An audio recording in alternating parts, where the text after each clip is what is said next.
Hey everybody, it's Ed. Before we get started, I wanted to let you know that this episode is brought to you by Colorado Parks and Wildlife's Partners in the Outdoors program. The Partners in the Outdoors program brings together diverse interests from across the entire spectrum of the outdoors to advance and balance both outdoor recreation and conservation in Colorado. The program seeks to foster alignment and trust through three cornerstone initiatives: the Partners in the Outdoors Conference, the Colorado Outdoor Partnership, and the Colorado Outdoor Principles, as well as extensive resource sharing and network building. As many of you know, I work in land conservation, and I'm also deeply involved in a wide array of outdoor recreation here in Colorado. I believe that CPW's Partners in the Outdoors program is the country's foremost resource for exchanging ideas, exploring common ground, and finding solutions for challenges facing the conservation and recreation sectors here in Colorado and beyond. Partners in the Outdoors is doing inspiring, critically important work that aligns well with many of the topics we discuss here on the podcast. This episode features Carlos Fernandez of the Colorado chapter of the Nature Conservancy. Carlos and his team at TNC have been longtime supporters of the Partners in the Outdoors program and have advanced the work of the program, as well as Colorado Parks and Wildlife's broader work throughout the state. As you'll hear Carlos and I discuss in the episode, effective partnerships are the key to impactful conservation, and when it comes to cultivating new partnerships in conservation and recreation, there's no one better than Partners in the Outdoors. To learn more about the Partners in the Outdoors program, check out the episode notes and click through to their website. I greatly appreciate their support.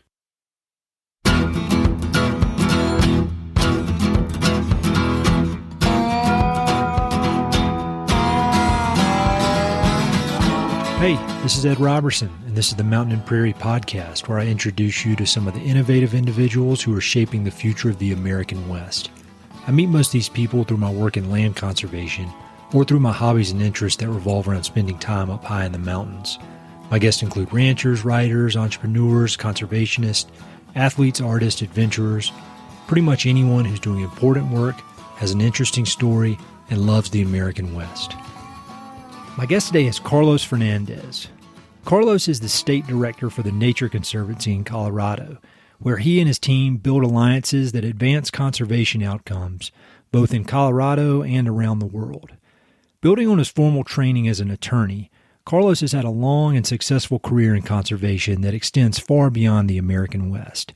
He's worked extensively in his home country of Argentina, both as the Nature Conservancy's Southern Andes Conservation Strategies Manager and as the Patagonia Program Manager. Since taking the helm in Colorado in 2015, Carlos and TNC have enjoyed many notable achievements, everything from protecting large swaths of native grasslands to helping to create Colorado's newest state park. Carlos grew up in Mendoza, Argentina, an agricultural region known for producing some of the world's best beef and exceptional Malbec wine. After a childhood spent hunting and fishing along the base of the Andes Mountains, Carlos trained as an attorney and went on to practice law for large international law firms in both Buenos Aires and Washington, D.C. Several years into his career, Carlos realized that the legal profession was not providing the deep fulfillment that he needed from a job. So he made the career switch into conservation and has never looked back. Carlos and I had a fascinating conversation that I know you'll enjoy. We started out by discussing the Nature Conservancy and specifically what the organization does both globally and here in Colorado. We then chat about several of TNC's recent victories, including the creation of the Yampa River Fund and TNC's critical role in acquiring and protecting the 19,200-acre Fisher's Peak property, which will soon be Colorado's newest state park. Carlos talks about the importance of partnership in conservation with other land trusts, governmental organizations, and local communities. We then talk about the future of conservation in the West and the challenges and opportunities facing the region in the next 30 years. Carlos and I both have 5-year-old daughters, so we talk a bit about fatherhood and the outdoors role in raising children. And as usual, we discuss favorite books, films, his favorite places in Colorado, and he offers some actionable words of wisdom. This is an excellent episode full of optimism, inspiration, and educational resources. Be sure to check out the episode notes for links to everything we discuss. Hope you enjoy. Hi, I imagine every person who's listening to this podcast knows of the Nature Conservancy, but they may not know specifically what the Nature Conservancy in Colorado does. So I was wondering if you could start out just by giving an overview of the global organization that is the Nature Conservancy, and then zoom down into what you're working on specifically in Colorado. Happy to do it, and thank you, Ed. It's my pleasure to be here with you and talking to you after listening from your amazing podcast for a while. So thank you very much for the opportunity. So in general, from global to local, the Nature Conservancy is one of the largest conservation NGOs in the world. It was founded in 1951. It has around 4,000 staff all over the world. We have a chapter in every single state in the U.S., and we're working around 70 countries around the world. And our mission is to conserve the lands and waters on which all life depends. Our vision is a world where the diversity of life thrives and people act to conserve nature for its own sake and its ability to fulfill our needs and enrich our lives. And in the case of Colorado, the Colorado chapter of the Nature Conservancy was opened in 1966. And some of the historic, I would say, projects of the Nature Conservancy work early on that some of the listeners may, know and identify with is when Sidney Macy was on my position. She and under Secretary Salazar, she was one of the four founders of Great Outdoors Colorado on behalf of the Nature Conservancy, GOCO. And we have always been very strong partners, very proud of the work that GOCO does as well, and work on the lottery authorization a couple of years ago. The other milestone project for us was the creation of the Grace and Dunes National Park, and so the acquisition of the Baca ranches as well in the San Luis Valley to move the Grace and Dunes from a national monument into a national park. And we still own the Zapata and Mendoza ranches in the San Luis Valley as well. And so for many, many years, the Nature Conservancy was mainly focusing on buying land. And we still hold around 21 preserves throughout the state. Our first acquisition was actually Mexican Cat outside of Crescent Butte, outside of the town of Gothic. And we still own that preserve that has been so important for the study and analysis of climate change. Yep. For many years, we did the just land acquisition in the state. We have been able to conserve over 1.3 million acres of land. We still hold around 21 preserves throughout the state, but the vast majority has been done through conservation easements. But then several years later, thanks to one of our trustees, we start actually thinking about water. And this person is David Harrison. You may have heard about him. Yeah, I have. He still lives in Boulder. And, he's the reason why Boulder Creek has water 365 days a year. He did a transaction demonstrating in-stream flows at Boulder Creek. And he flew to Washington, D.C. to convince our authorities and our global board at the time that the Nature Conservancy, in addition to working on lands, we should actually work on water as well. And so since the influence from Colorado in the larger organization, so, we have been working on water for over 20 years right now. But David Harrison was one of those leaders that actually made that happen. And, years later, it was the same with respect to ocean conservation. And, of course, climate change has been something really important for us. And so, we basically moved from being a science, based organization focused just on science, on the science part of climate, to a more climate policy as well. So you also asked me about Colorado and what do we do in Colorado in particular. And so our main strategies in Colorado are land protection, land conservation, water, forest restoration, and climate. Those are the four most important strategies that we do. And we can discuss climate for a while, but, given the fact that it is the most important threat to our mission, we literally try to put our money where our mouth is and working on climate in 3 different areas, from the science perspective, from the policy perspective, and from on-the-ground perspective and partnership as well. That is a great summary, and it's really hard to, for the average person to get their head around all the different things that TNC is working on all over the globe. But, when I think of TNC, and I've been involved with TNC, I mean, ever since I moved to Colorado. When I moved, I really didn't know anybody. I got involved with the 13ers young professional group, and now I'm not qualified to be in the young professionals group. I'm not a young professional. I'm an old man now, I guess. But I feel like I've been involved in a lot of different ways, from the real estate world to volunteering, and now with my job at Palmer Land Trust, TNC is one of our most trusted partners. And when I think of you guys, this is Ed Robertson talking, not Palmer Land Trust talking, but I think of your commitment to communities and how you really find community-driven solutions to some of these really big problems. And you bring in this global expertise, but to really help communities leverage their own strengths.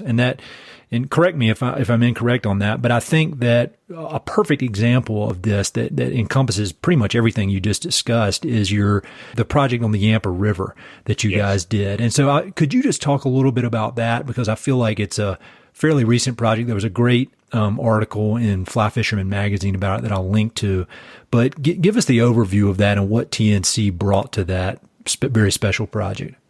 Absolutely. Well, thank you, Ed, for your kind words. And I would love to discuss the Yampa River Fund as one community base. And if we have a chance, I would love to discuss, to talk with you about Fisher's Peak, which is another great community involved project. So the Yampa River Fund, water funds, it's a legal and financial mechanism by which you actually have different stakeholders contributing and creating a fund to actually being able to grant those funds down in an entire basin community as well, to be able to live, in this particular case, more water on the river, the in-stream flow, denomination. And interestingly enough, the first water fund was actually done in Quito, Ecuador, around 20 years ago by the Nature Conservancy. And nowadays we have around 40 all over the world, and it has been a great mechanism to bring. And the case on the Yampa, we actually learned from the Rio Grande Water Fund in New Mexico,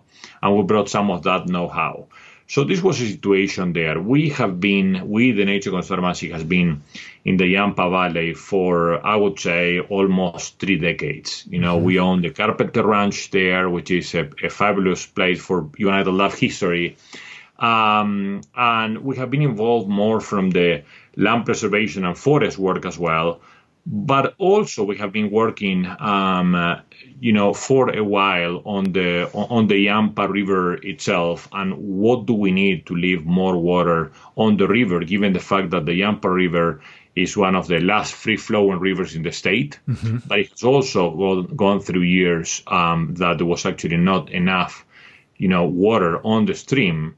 And therefore we need to lease those water rights to release them from the Stagecoach Reservoir as well. So we did that for a few years, contributing some funds for that to make happen, until we thought about, why don't we create, together with the community, this idea of the Yampa River Fund. And it was launched in September of 2019, originally with a $4 million to be able to do that. And it's a very strong community, as you can see in that article, a group that you find the agricultural interest, the conservation interest, and the outdoor rec interest. So the Nature Conservancy brought the know-how, how those work, but the funds, for example, are in the Steamboat Community Foundation, who manage all those funds. We have a very independent board. The Yampa River Fund is managed independently from the Nature Conservancy, and we have different members of the community. And just to give you an idea, when that was launched, the kickoff was done at Big Agnes, the Big Agnes company. Oh, great company. They've supported me. They've supported the podcast in different ways, and I really appreciate that from them. They are fabulous people and very good friends. And so they have done an amazing work. And the kickoff was actually in their offices in Steamboat. And then when we launched that, the Steamboat Ski Company contributed $500,000 to that effort. Then another partnership with the outdoor rec industry was with Smartwall, who actually has chosen this and our team as one of the advocates. So they come up with the name and the logo, for example, and they did all the massive campaign and, to make that happen. And they created socks celebrating this. And so, it's exactly what you said. It's one of those projects that we're very, very proud because of the community involvement, the agricultural involvement, the conservation involvement, the outdoor rec involvement, and the towns, and county commissioners.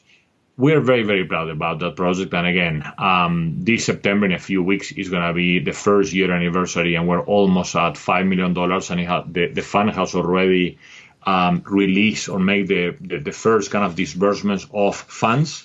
And so far it has been working very, very well. That's a super inspiring project. And I think the kind of the framework of how you guys did that, it translates so well into Fisher's Peak, this community driven thing. But before we talk about the details of Fisher's Peak, because that's a historic project, I want to spend a lot of time talking on that. Just one more thing about the community aspect. Have you always understood the power of community and the need to have community buy-in? Because personally, just to reveal something about myself, I didn't fully understand or appreciate the need for that. And until I got really deep in conservation, doing it every day. And now, talking with your team at TNC, which I've learned so much from, and then talking from some funders, particularly Russ at the Gates Family Foundation, I've really, really gotten to understand that without this community buy-in, really nothing happens, or nothing, not the kind of project I want to work on happens. And so can you just talk a little bit about how you came to understand this importance of community? I cannot agree more with you. And in my case, coming from the legal profession, when I moved to conservation, that's when the importance of community was highlighted. And that is, you have just described it very, very well. And I tell you, interesting enough, when I was still in Argentina, the Yampa Valley was that example to me. And I was always trying to kind of replicate that. And I remember to have seen a picture of Jamie Williams, and at that time he worked for the Nature Conservancy, now he's a CEO of the Wilderness Society, and Jaco Camilletti and Jay Fetcher, the three of them kind of standing together next to a Yampa. And that picture may be like 25 years old.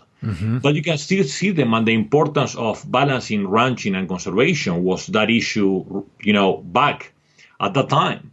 And that to me was very inspiring, because those guys really kind of, launched the importance of doing that. It's not conservation against ranching, it's conservation and ranching together. But in this state, you can see it all over the state, which is what makes Colorado, from my perspective, so special. You can see with Kirk Hanna, on the Hanna ranches, as you know well, sure. in Colorado Springs, kind of balancing, conservation and ranching. They are not opposed to each other. And you can see with Kirk's daughters, with Maggie, who worked for Colorado Cattlemen's, and is part of our 13ers, as you were back then. And so I think that the community involvement is key. There is no successful project without the community involvement. And I do believe that Colorado is gifted because we have an amazing community that really understands, and a lot of hard work. I sometimes believe, Ed, that discussion about community and, ranching and versus conservation and how to balance those is kind of similar to what we're seeing lately with respect to the outdoor recreation. It's not conservation or outdoor recreation. You can reach a balance. And yes, we work on that ranching and conservation for, over 3 decades, but I think it's just kind of a similar parallelism, at least in my life. Well, I think that's a perfect segue into Fisher's Peak, because we were originally supposed to be having this conversation on stage in front of a lot of people, right. and COVID had other plans, but we were going to be at the Partners in the Outdoors conference, and which is the premier conference in the country for discussing this balance between conservation and recreation. And the topic we were going to be discussing is Fisher's Peak Ranch, which is a case study in that, and it's an amazing case study in everything we've been talking about: community, recreation, conservation.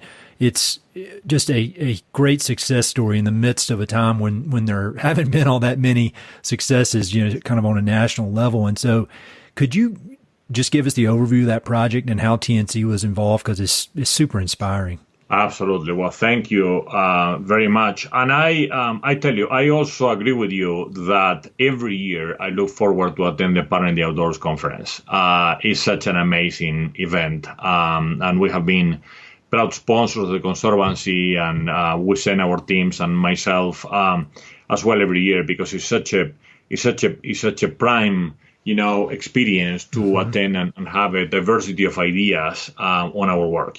So.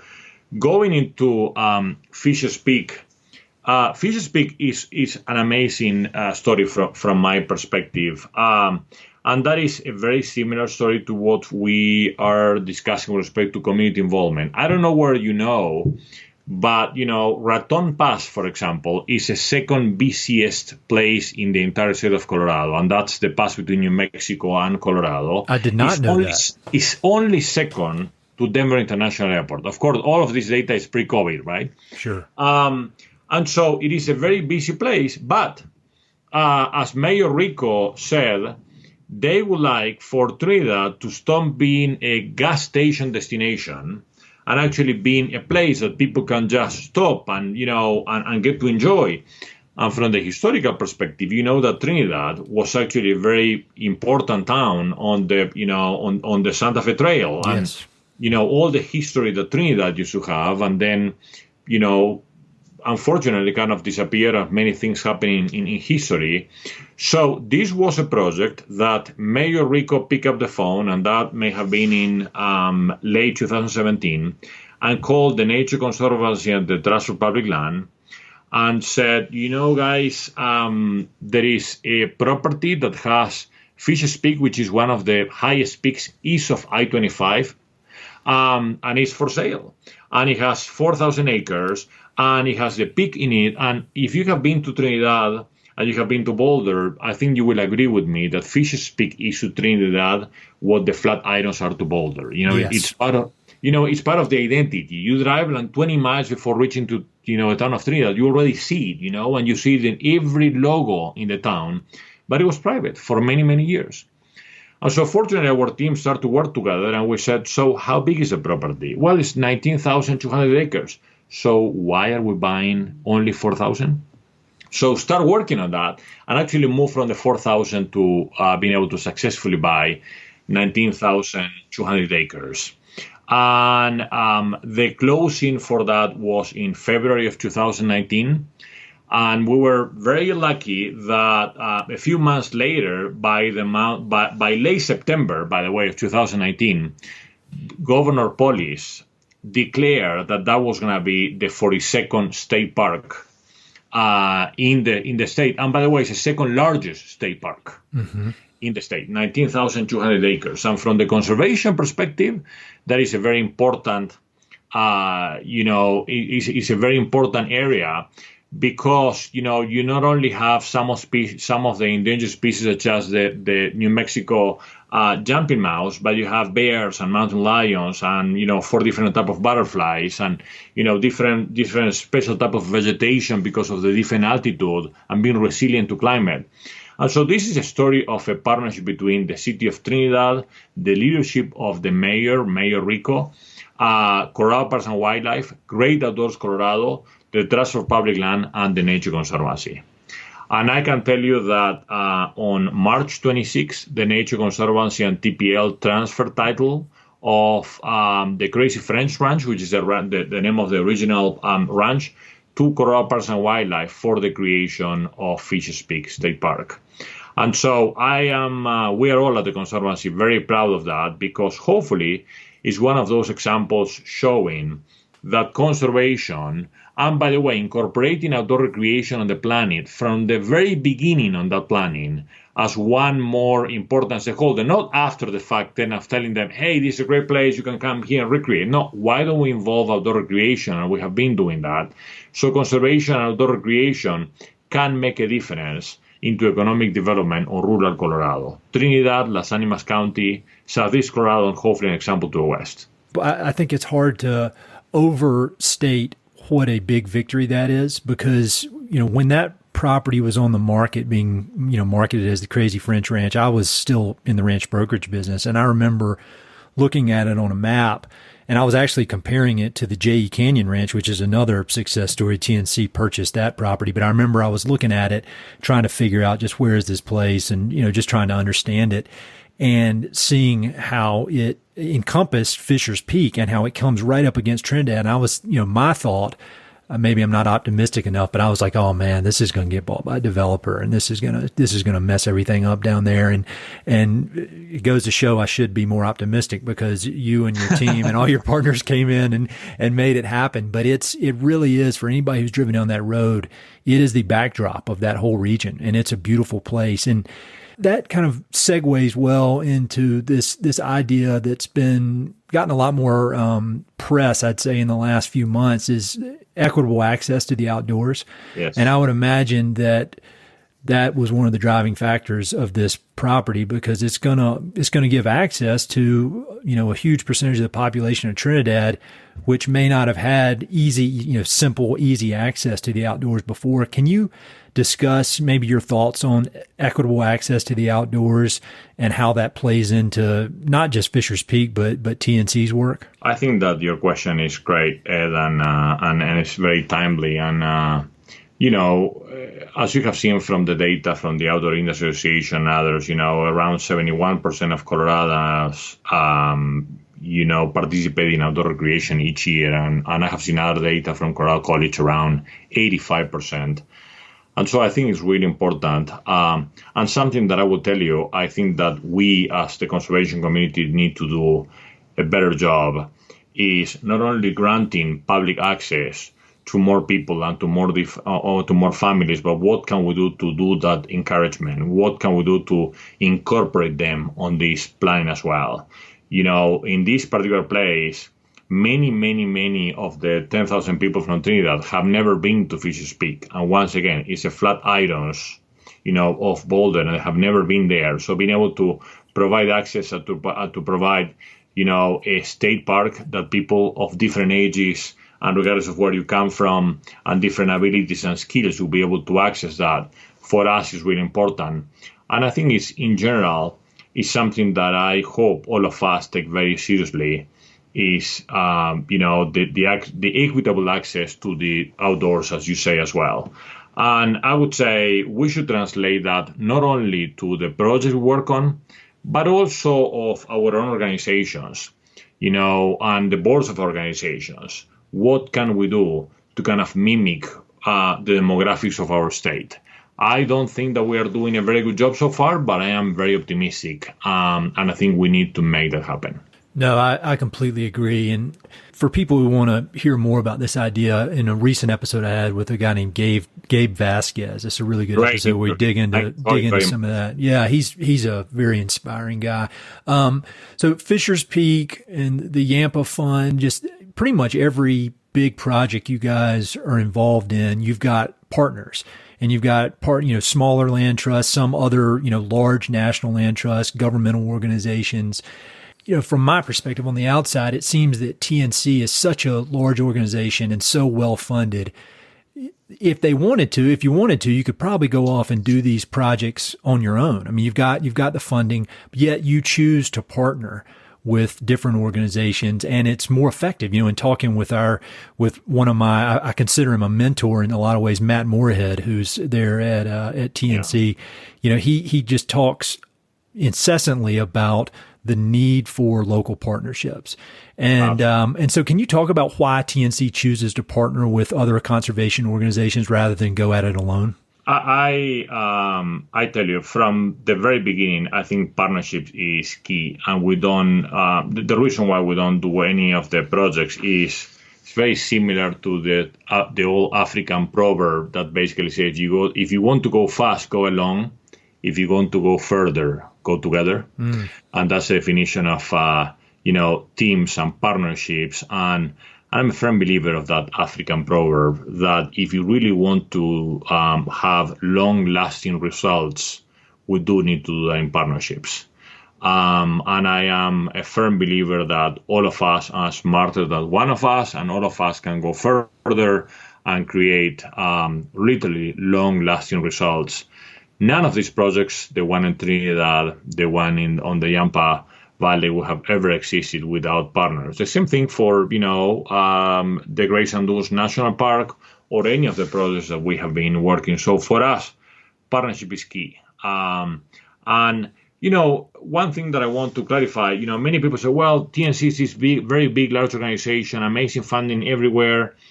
And, it's interesting, like in my job as state director, every single year I need to fundraise for the Colorado chapter to work with our team. So it's not that our headquarters, give us, oh, here you have this, open checking account for you to withdraw.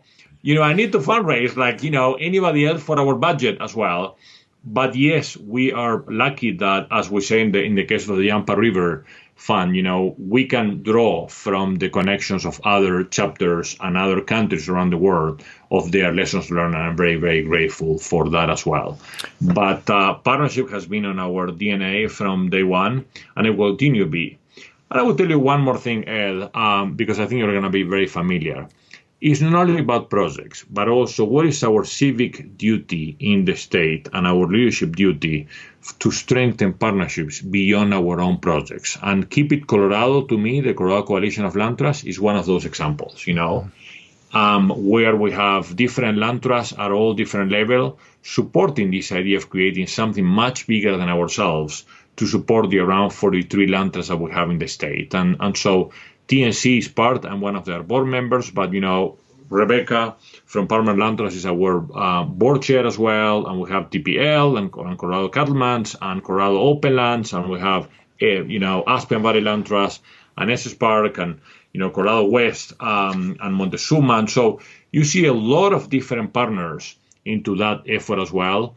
And I think Colorado is very lucky from that perspective, but all of us need to have very, very clear that, again, we're not going to go further unless we go together. And one other aspect of partnerships I thought we should touch on that would be of interest and a lot of people may not know about it, but is the Colorado Outdoor Partnership, because that is with a lot of different organizations, but Colorado Parks and Wildlife is one of them. And they're just such a great partner to all of us. Can you discuss your role in that organization? Yeah, absolutely. So the Colorado Outdoor Partnership was created, I want to say, around 4 years ago. I have been honored and lucky to have been there from the very beginning. And that is a group. It's a very unique group because I would tell you it's around 40 different organizations throughout the state. And you find, some agencies, CPW and GOCO and U.S. Forest Service and BLM and the State Forest Service as well. But you find also recreationists. You find Nathan Fay represented the outdoor rec industry office as well. You find wildlife organizations. You have conservations. You have land trusts. You have user groups. It's a very mixed group. And I have a lot of respect for that because of what we have just discussed about, the diversity of thought and the diversity of people in those groups. Can we do better? Absolutely. But it was created around 4 years ago with that idea of how can we tackle that balance between conservation and outdoor recreation. So the first project that you will remember are the SHIFT principles. Can we adopt those SHIFT principles into the state? And, right now they're called the Colorado Outdoor Principles, but those were, inspired by the SHIFT principle. And that was the first discussion why this group was convened. Of course, afterwards, it came the lottery reauthorization and being able to actually, how can we amplify the voice from the policy perspective in our groups to make that happen? And that was a very successful story as well. Lately, the discussion has been about these regional outdoor and conservation partnerships throughout the state. What is the criteria? How should these be formed? What are the goals? What is the funding about? So that is what we have been working the past few meetings. But I want to highlight the importance of having such a diverse group in the state, all collaborating towards a joint goal. Yeah, I think, when you just think about this first 30 minutes here of the conversation, it continues to come back to partnerships and cooperation. And I think that's, if somebody were to take one lesson away from that, whether it's TNC or whether it's Palmer Land Trust or whether it's a one person land trust somewhere in New England, I think it always boils down to partnerships and local buy-in. Amen. Seems like it. I want to take a bit of a turn here and talk about you personally, because you and I, it seems like we were talking for quite a while before we started recording, and we have a lot of things in common. Yes, we do. One of those being we're not from Colorado, neither of us. That's exactly right. And so could you talk a bit about where you grew up and kind of maybe your early years and what led you to eventually end up in conservation? Well, I am originally from a small town in the south part of Mendoza, which is central west Argentina. For those of you who have never been to Mendoza, there are two things now I get it. One is the Malbec wine. That's where most of Malbec, if you like Malbec, that's where most of Malbec come from. Mm-hmm. And the second, aspect is the Aconcagua mountain that I learned that you climb it. And I'm very jealous, by the way, because it is my bucket list. It's one of the seven summits, as you know, 21,000 feet. So kudos to you, Ed, for doing that. It is in my home state, and one day I hope to do that. But, going back to my upbringing, I was connected to nature, not from the recreation perspective, but just the way that I grew up. My grandfather moved from Spain, from Burgos, to Mendoza in the early 1930s. And his job, what he chose to do was, being a pastoralist in that part of Spain, was to buy cows in the Pampas and bring them on train to Mendoza. Mm-hmm. I have this around 250-acre kind of small ranch to be able to, at that time it was all kind of grass-fed, but also grass-finished into the western part of Mendoza. And so that's where we grew up. We grew up in that kind of small family ranch and family farm, and learning the importance of, in a very arid area similar to Colorado, the importance of water and the importance of grass. And if you take care of nature, nature will take care of yourself. And that's where I learned to bike ride and, broke my clavicula when I was 4 years old, just falling from a horse. And, that was to me the upbringing. It was more about working with the family on the land rather than the outdoor recreation piece. That came up later on, by the way. My father was a hunter and an angler, and so definitely I learned those skills from him. But my connection was there. And, I fast forward in life, I graduated as a lawyer, and I came to the U.S. To study in D.C. in the mid-90s. And for several years, my life was focused more on the corporate side and finance and banking and some energy work, but nothing related to conservation. But I had a chance in 2003 to have been invited by a good friend to provide some feedback on a pro bono basis of the Depth for Nature swap in Peru. Mm-hmm. And so that kind of opened up my mind, and then there was an open position to be the regional attorney for the Andes division for the Nature Conservancy. And that was 7 countries in the western part of South America. So from Venezuela, Colombia, Ecuador, all the way to Chile and Argentina. So I moved back to Washington, D.C. to take that job in 2003. And I did that for 6 years. And I traveled over those countries to do conservation work and provide legal advice to the different TNC programs. And then I had the chance in 2008 to move back to Argentina to open the first country program of the Nature Conservancy in Argentina, my home country. And that was based in Bariloche, northern Patagonia. Mm-hmm. And I did that for around 6 years. And the purpose of that, once again, was grasslands. I don't know whether you're aware, but Argentina and Mongolia has the 2 largest amount of natural grasslands and native grasslands in the world, around 400 million acres. And so how to be able to work with the ranching community mainly on how to conserve those natural grasslands as well. And so I did that for around 6 years. And that was kind of my connection as well to Rocky Mountain West. Because by opening a new program, I need to identify what are other programs within the Nature Conservancy that do that, and how can I learn from them. And that's how I came to Colorado my first time. And I used to do it by every 3 or 4 years, at times a year during the 6 years that I was there in Argentina, because such a strong connection between Colorado and the Rocky Mountain West and other, similar geographies. And this program in Colorado helped to start around 12 global programs for the Nature Conservancy in Mongolia and Argentina and some in Africa and Ecuador and Colombia. And, it was interesting because one of my mentors, Jim Kelly, that started the Colorado Impact Fund in 2015, he was my board chair in Argentina. Mm-hmm. And one of my trips, he called me. I remember I was at the hotel outside of Denver International Airport to fly down to Argentina. I said, Carlos, there is a position open for the Nature Conservancy in Colorado as state director. Do you want to consider that? Do you want to think about that? And I love Colorado because I have been coming for 6 years. Yeah. But the Nature Conservancy had never hired someone from outside the U.S. to lead a domestic program. So, well, Jim, I really appreciate that. But, we don't have in the history someone with a thick accent like myself leading, a domestic program and a big one like Colorado. What? Well, try. We can work on that. And I really appreciate that very, very much. I remember calling the hiring manager. And she was a great leader at the Conservancy by the name of Karen Berkey, and she said, Carlos, I'm going to give you exactly the same opportunities that I give anyone else. So no more, no less. You have exactly the same as any other American coming to this job, because the Nature Conservancy has a lot of Americans leading global programs. It is a time for someone from a global program coming to lead a domestic program as well.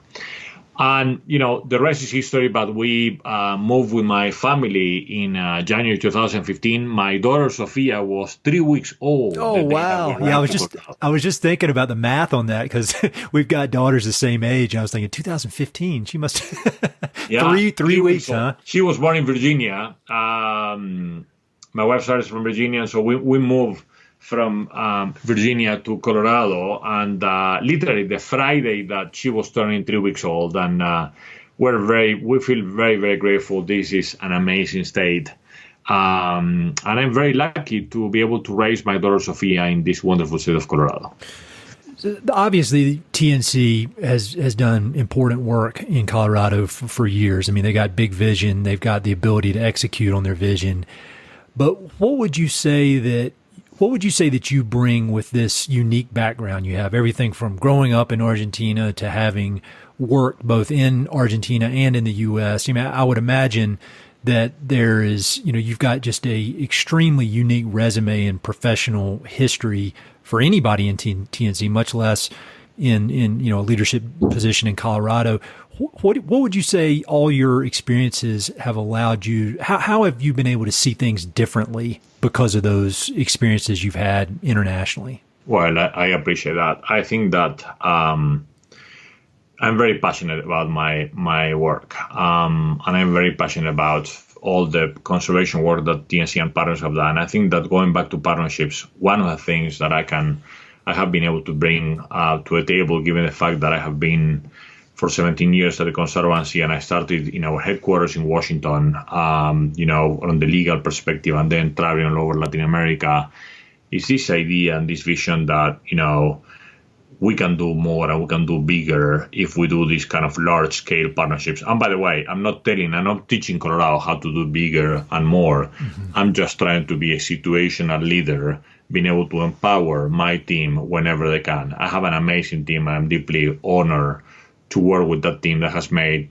history within the Nature Conservancy for many, many years. In my case, is putting, our money where our mouth is, that the Nature Conservancy in Colorado can actually think globally but act locally and have a free flow of ideas from that perspective.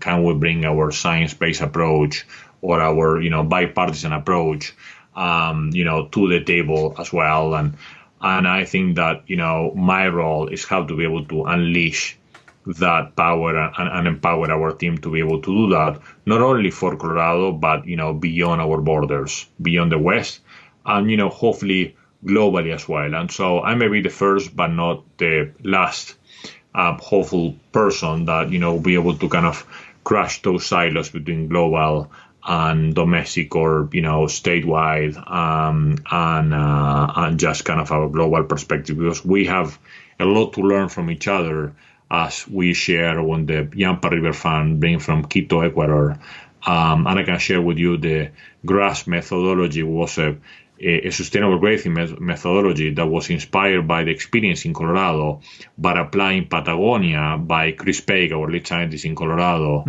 as well, and brought back to Colorado. How can we apply this GRASS standard that we develop with partners with the Patagonia Clothing Company and Ovis 21, a network of around 50 ranches in Colorado, in Patagonia? How can we bring back that to Colorado? So I think there's a lot to learn. I am still learning, very grateful as well.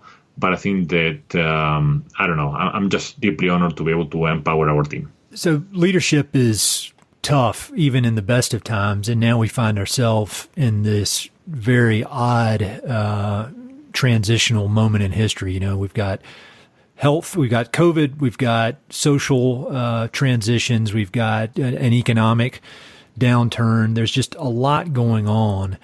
And when you think about everything that's happening, how does that affect your priorities for conservation, or TNC in Colorado's priorities for conservation? Because in my little world, I've seen that it has really emphasized the need for food production, local food production, and it's really emphasized the need for open space. And so, what are you seeing on your end as a result of where we are in history?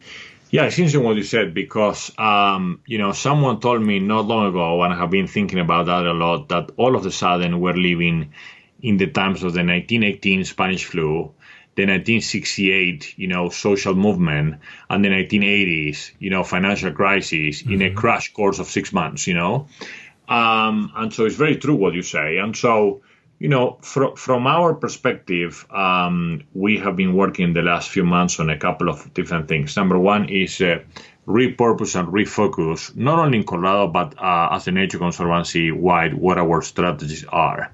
And so from that perspective, the two main strategies are, number one, climate, and the second one is a protection of lands, water, and oceans. And so we are working our kind of new strategic plan, repurposing kind of these same strategies as well.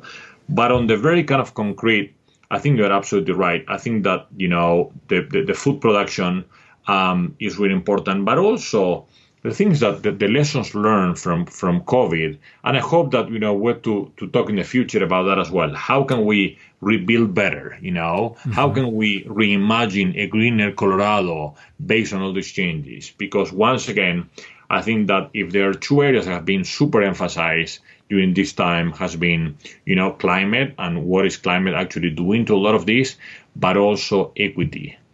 And who are the communities in Colorado that are being impacted the most by COVID? And what can we do? I do believe that, organizations, land trusts and organizations in general have a role to play with respect to the impact of our projects. And I do hope that in addition and combined with a very strong conservation outcome, we do have a strong people outcome and a strong social justice and equity outcome of our work. Because if we don't do that, I think we may have failed for future generations to come.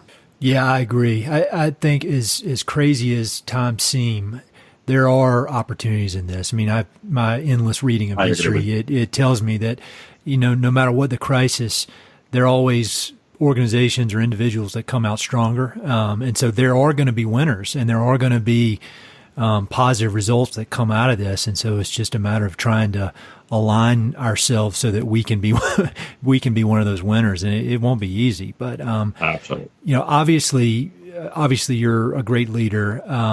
Who are your mentors and heroes as far as leadership? And it could be people in your family, people or it could be people throughout history that you've read about and never met. Who do you admire as a leader?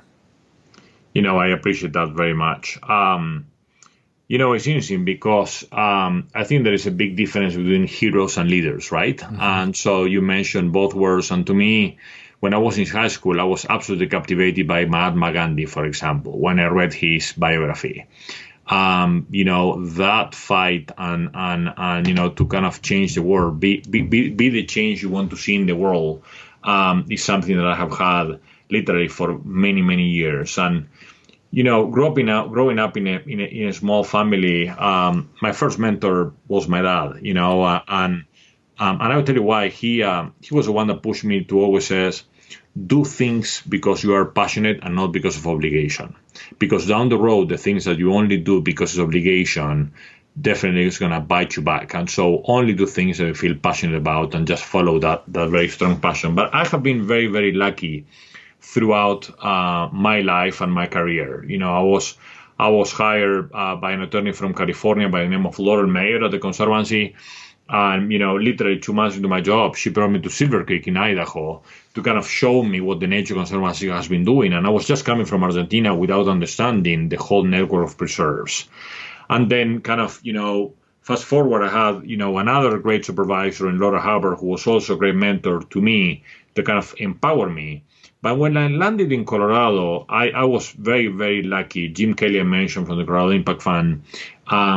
I also felt that former Governor Bill Ritter was a good mentor to me early on in my career to try to explain to me what is Colorado, the importance of the difference that Colorado has made in the West as well. And I can go on and on, but I feel very, very lucky. I think that, a big difference with my career in the private sector and corporate sector is I have found a lot of people that have been very, very lucky to have found amazing colleagues and friends that I get inspired and people who take their time to be able to mentor you. And I think that, the Conservancy, we have this saying that says, I arrive for the mission, but I stay for the people. Mm-hmm. And I feel very strongly about that. I have been very, very lucky of having a lot of mentors in the state and throughout my career. Here's kind of a off-the-wall question that I just thought of, because you and I, we share backgrounds in that we were both in the private sector and then transitioned over. You were in the law side of things. I was on the MBA side of things.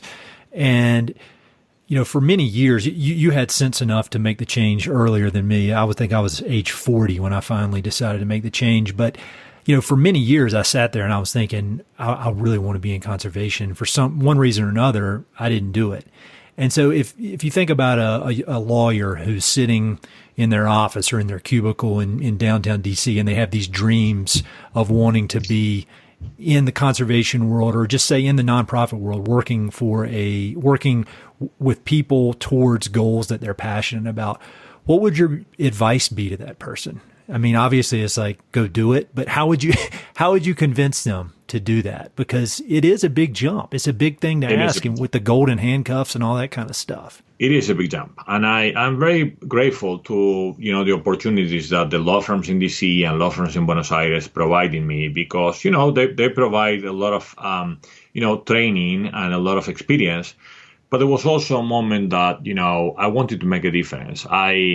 Usually, like in my case, I try to do a balance once a year. For some reason, don't ask me why, I usually do it between Christmas and New Year's Eve. It has been always a week that I used to come home and, perhaps be more relaxed. And I was doing these kind of balances, and I was happy that I was learning. I was happy that my salary, was better than when I worked for the NGO world. But the reality is I was feeling empty, that I literally couldn't make a difference. And so, what is it? I wanted to actually work making a difference and a purpose-driven, type of organization. And so I will say to that person and to that lawyer that wants to make a difference is be the change, try to find out, be open. The reality is it may not happen early on. Try to, engage and associate through different ways. I have seen, like in my case, it was actually through providing pro bono assistance on, complex financial structure type of documents. And then when the opportunity arrived, I was able to, apply for the job and kind of get the job. And my first 6 years, I had some opportunities, like to help out to open the first Chile program. Mm-hmm. But I was doing my legal work. And so I didn't think that in 2003 that I was going to be leading a U.S. chapter for the Nature Conservancy. I was not even thinking that I was going to open the Nature Conservancy program in my own country of Argentina. But I was just literally passionate for what I was doing. And I think if you are willing and you work hard and you follow that passion that I mentioned about my father's conversation, I think the opportunities are there. Be open, be nimble. You also need to be flexible to be able to move. And that is something that I have discussed with a lot of my colleagues. If I have never been willing to move from my hometown and from my life, I wouldn't be here either, Mm-hmm. And so I have moved a lot for my work and for my job. I moved from my small town in Mendoza, to the capital, to Mendoza to study, and then, to Washington, D.C., and then Buenos Aires, and then back Washington, D.C., and then Colorado. So I think you need to have that commitment of being able to be nimble and move and just follow your dreams. Yeah, I think that's wonderful advice. I know that there are a lot of people that listen to this podcast that are in that exact position because I get emails from them and they want to make that change. So I think that is that's perfect advice. I need to write all this advice into a book so that it's not lost into cyberspace. One final question about conservation in Colorado. I feel like we're in this transition point where, conservation used to be fairly simple overall. It was either buying land or putting conservation easements on land. And I feel like we're switching, and it's becoming a lot more complex and a lot more exciting. Some of the work that I'm doing with water and with farms, and then obviously all the different projects that TNC is working on and all the different partnerships. And I feel like we're in this point where we're leaving just doing easements or just buying land behind and getting more innovative. Where do you see conservation going in the next 20 years in Colorado? I mean, what would the future look like if you could forecast that out? I think it's an excellent question and something that I am thinking every single day. I have to say. I mean, if you ask me what is the question that keep you up at night, I think this is a relevance, and I have been very open in our meetings at the office and with Keep It Colorado as well, is making sure that our conservation work is really touching the demographics of our state. Because if we don't do that, every day we're going to be less relevant. And so let's not fall in love with tools. That's my number one advice. I mean, conservation easements and buying land are wonderful tools. But I think we need to kind of, stop falling in love with tools and literally laser focus on what our outcomes will be. And so if I ask you, not in 20 years, by 2050, what is the Colorado that you would like to raise your daughter, or my daughter? Mm-hmm. And, I have been asking around that question a lot. And, some people tell me, well, what I would like to do is, for them to be able to enjoy the same Colorado that I enjoy today. I know to do that, we all need to work very, very hard because not only there is climate change, but also, more people moving to our state, 100,000 people in average a year. And so I do believe that more just falling in love with one or two tools is what are the most important things that we should all be working together towards that goal of the Colorado by 2050.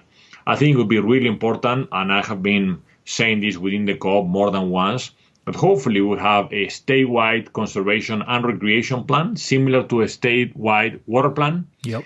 Based on science that will be able to identify which are the most important species, for example, that we would like to see conserved. Is the elk? Is this the bighorn sheep? Is potentially the gray wolf in Colorado? Who knows? Can we basically have a discussion of those? Can we have a discussion of which are what we at the Conservancy call the resilient and connected landscapes, meaning those landscapes that will be resilient to, climate change by 2050. Can we also work on, in-stream flows, leaving more water on the river, doing some shifting on the type of crops as well to leave more water on the river. I think those are all things that I have in mind every day. How to make it happen, that's the challenging piece. Yeah, executing on the big vision. Well, if anybody can do it, it's y'all. And generally, I think it's the conservation community in Colorado. Together, by the way. We all need to do it together. Yeah, I mean, and that's the exciting thing about Colorado is, every land trust in this state, when you compare it out, Colorado is leading the charge with conservation, with being innovative. Everything from the tax credit to these water projects. I mean, it's an exciting time to be in this business.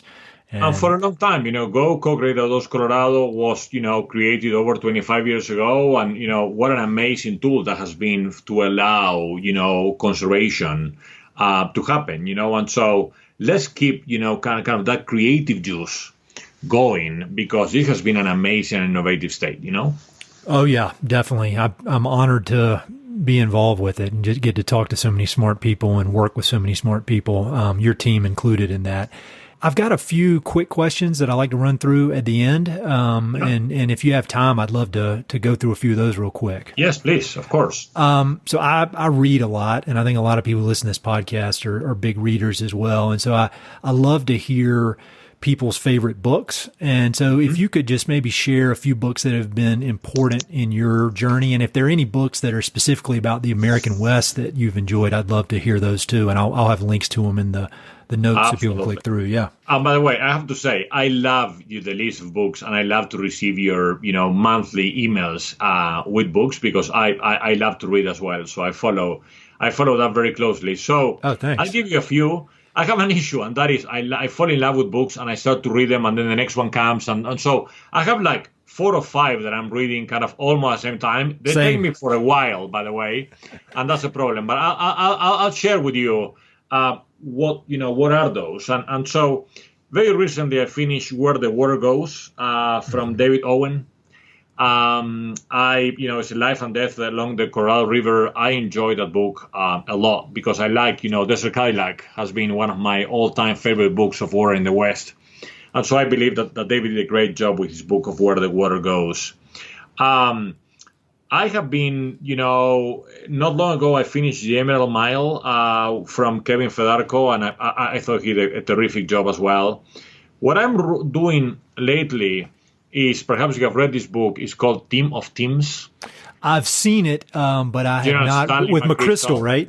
Stanley McChrystal. Stanley McChrystal. I mean, during COVID times, that is a book that I advise any leader to be able to read, because it's literally, the subtitle of the book is New Rules of Engagement for a Complex World. And so we are living in that complex world as well. And so I think that is really important. I'm also reading The Future We Choose from Christiana Figueres and Tom Rivet-Carnac. Those are the 2 founding parents, I would say, of the Paris Agreement.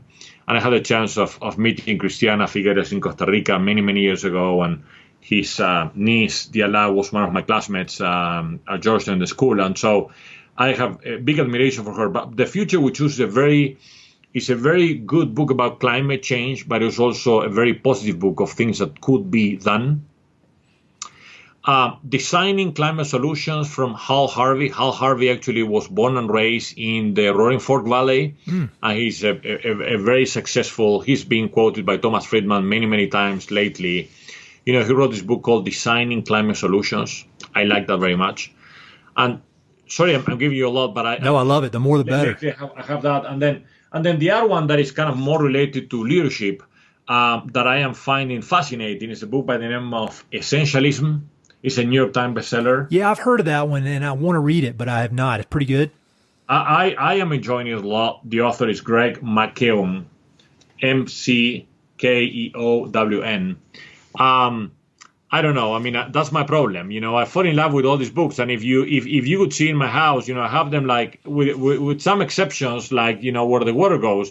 The rest are in like chapter 5 and chapter 6, and And I'm the same way. I will get into that, but I have that problem, I know, yeah. And now it's not really a problem because it's awesome, but publishers have started sending me books. So I literally had to turn my shed in the backyard into like a office/library. And so it's just full of way more books than I'll ever be able to read my whole life. But I like it. It's, keeps me going. I can never say I'm bored, And many of us follow your list closely.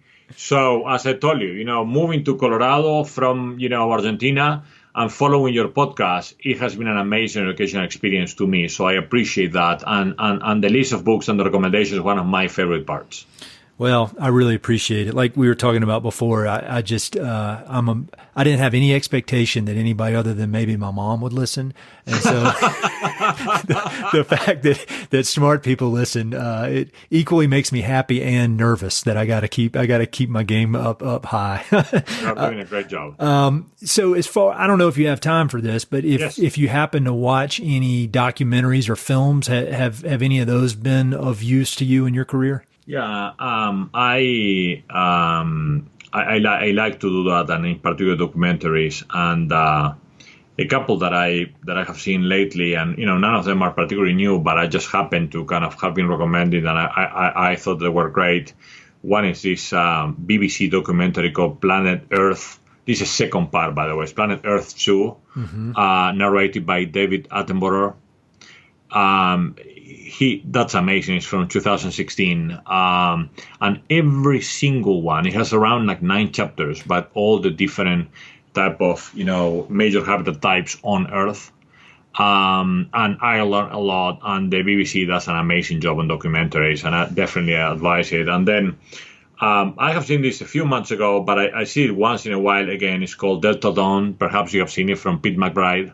Oh, yeah, Pete. I know Pete. Yeah, and so it's a whole, float of the Colorado River, literally from, the upper Colorado, and, he grew up in the Roaring Fork, all the way to Mexico. So just floating it, and, all the challenges that he was to see. And I don't know, I personally enjoy that, and I enjoy Pete a lot. And so I thought that was just great. Yeah, and Pete's been on the podcast, and if people want to go back and listen to that episode, I'll have a link to it. He's a great guy. He's hilarious. He's a great guy. Yeah, I was with him one day up in the mountains, and next thing you know, he had me on a surfboard in the middle of the Colorado River on the biggest day of runoff, and I thought I was going to die. I can believe that. I can see that, in fact, yeah. What else do you do for fun? I know that we share a lot of interest in the outdoors, and we have daughters that are the same age. What do you do when you're not working? I love to fly fish, and I love to mountain bike and to hike and camp with my family. And in the ski, I love to, in the winter, I love to ski.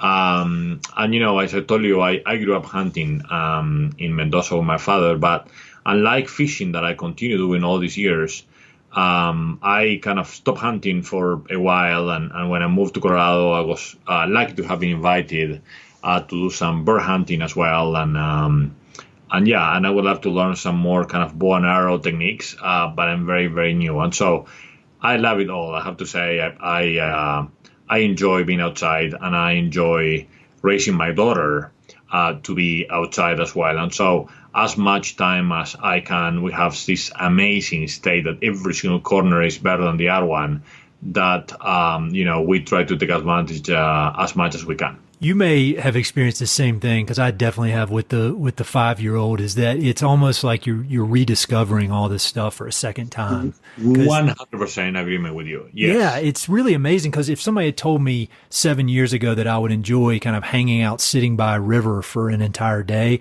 I would think, no, I'd go crazy. I need to be out running or riding a bike or whatever. But there's nothing better, because you're discovering it all through their eyes again, and it is.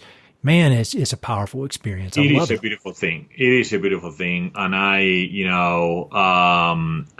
have a very small story if you have kind of a minute. But, the first time that I brought my family to a Great Sand Dunes National Park, was interesting, because the first hour was actually on Zapata Creek. Literally the creek, like before you get into the sand dunes.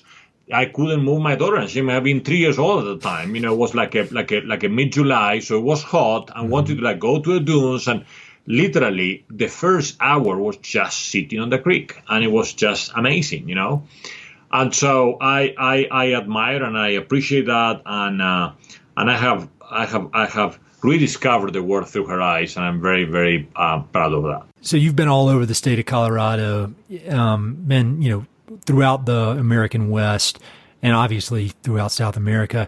Where's your favorite spot? Normally I just say in the American West, but is there a favorite spot? It could be in Argentina, could be in Colorado, and I obviously don't give away any secrets, but if you had to pick one, can you?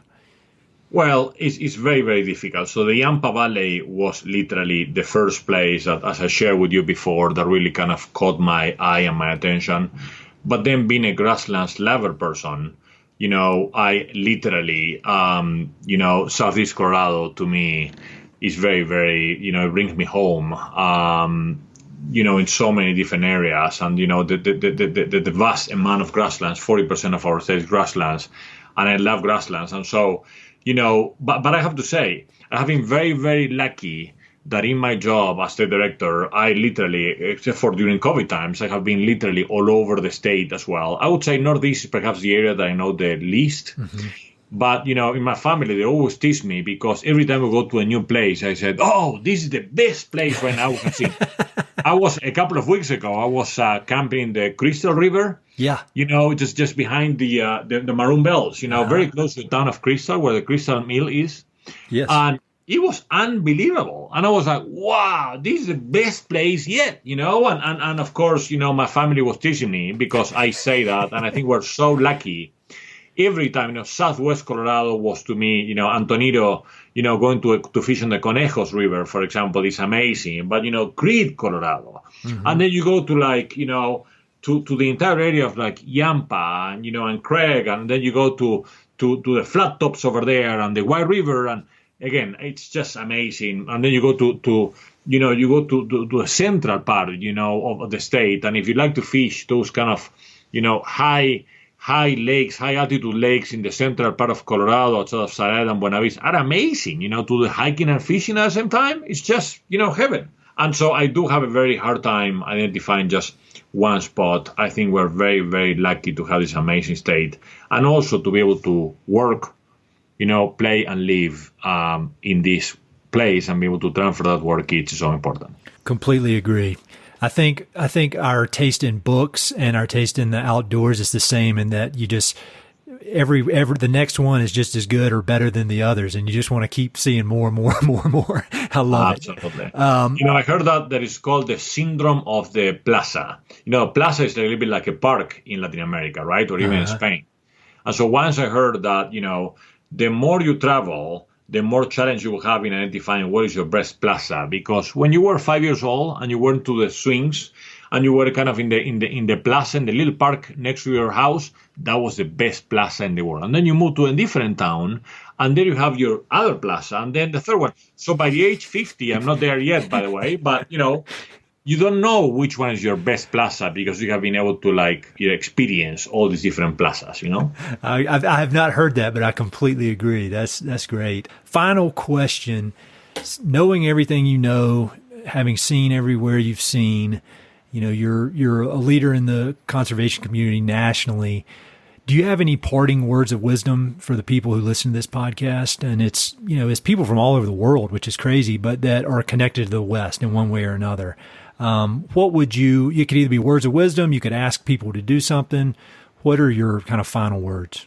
Well, I would say, number one, get engaged in this larger conservation environmental movement. It is really important. Keep the eyes on the goal. We have an amazing opportunity right now to lessons learned during this, pandemic. And so we have an amazing opportunity of rebuilding better, of reimagining Colorado, be part of that change. Perfect way to end it. Carlos, I really appreciate this, and we've got a lot more to discuss maybe while we're fishing or letting our daughters hang out together. But I really appreciate everything you do, but I also appreciate you taking the time to have this conversation because it adds a lot of value, and I know people are going to really enjoy it. It has been my pleasure. I have been a big fan of yours and Mountain and Prairie for a long time, so I'm deeply honored that we're having this conversation. Thank you very, very much for all you do. Hey, it's Ed again. Thanks so much for listening to the podcast, and thanks for listening to that particular episode. I hope you enjoyed it. Before you go, I've got 3 quick things. Number 1, if you like the podcast, please do me a huge favor. Either pass it along to a friend who may be interested, share it on your social media, or go to iTunes and give it a 5-star review. All those things would mean a lot to me, and they would really help to spread the word about the podcast. Number 2, if you've listened to many of these episodes, you know that I love reading and I love talking about books. Every other month, I send out a quick email with a few books that I've recently read and highly recommend. The subjects are varied, but they're pretty much all nonfiction with an emphasis on history, biographies, adventure narratives, and topics related to the American West.